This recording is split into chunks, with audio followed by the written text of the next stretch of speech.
Magkagata tayo ng isda. At yun, prito natin. Yan.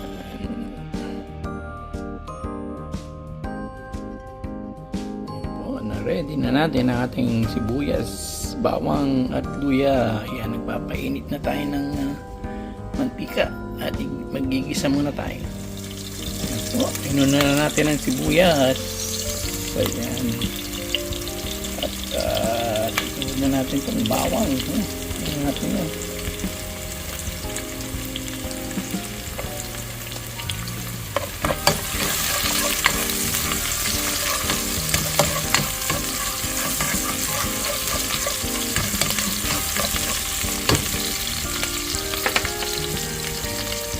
Ayan, luya.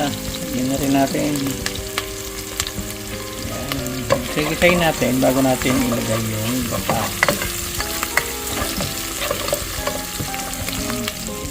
Yan po, okay na. Lagyan na natin tong gata.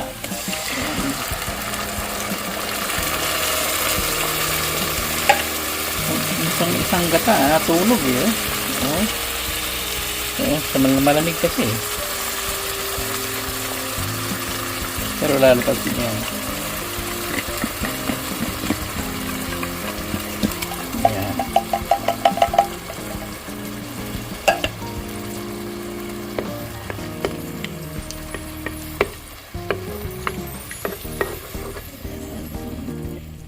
Titimplahan na natin ng konting suka.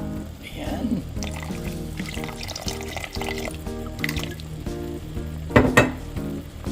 Siyempre, paminta. Bago natin ilagay yung siyempre asin.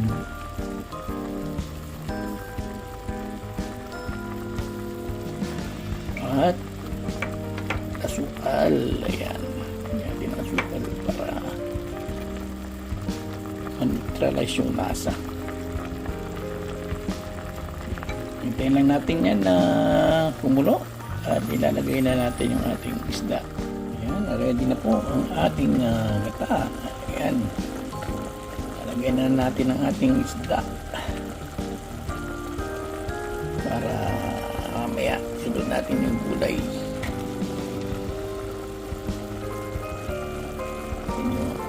Parting ulo.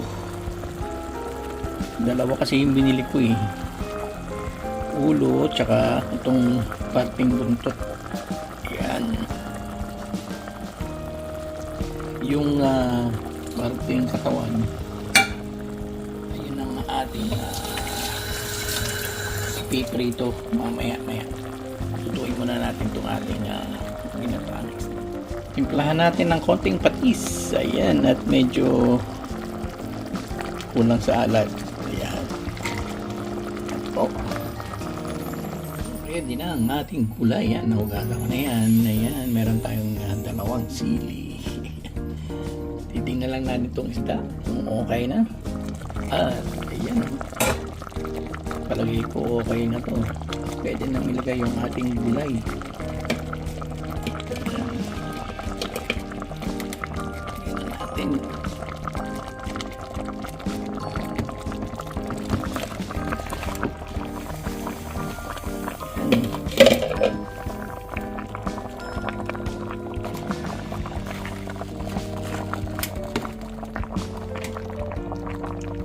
Lagyan na rin natin ng sili. Ayan o. Ayan. Tatakpan na lang natin yan hanggang maluto yung gulay. Ayan. Malapit na po. Konti na lang yan o.